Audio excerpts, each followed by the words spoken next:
Hi everyone! Can you guess where I am today?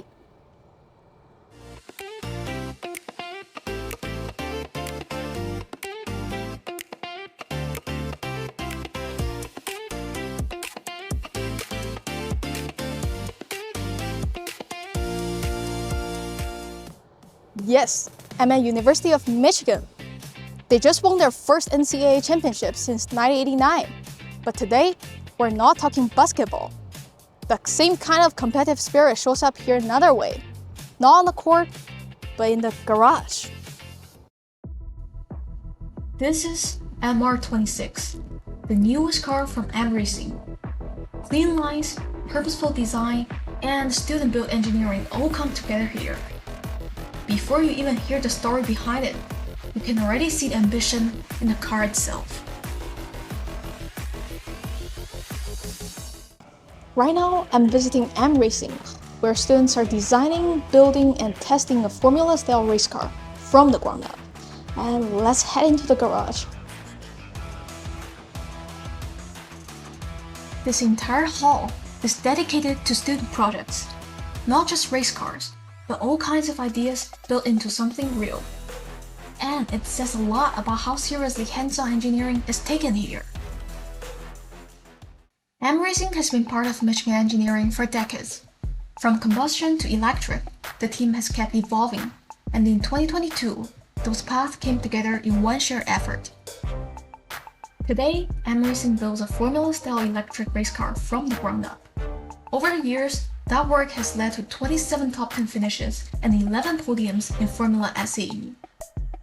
Behind every performance goal is a lot of testing, iteration, and attention to detail. And none of it happens alone. It takes real collaboration across every group: aero, chassis, suspension, powertrain, drivetrain, business, and more. It's the mix of structure, teamwork, and shared drive that keeps everything moving forward.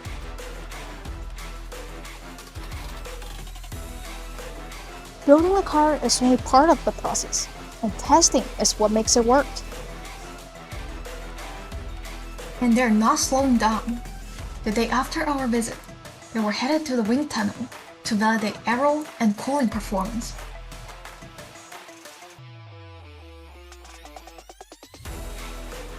They've also been running torsional rigidity testing on the chassis and wheel force transducer testing to better understand tire loads and real driving behavior.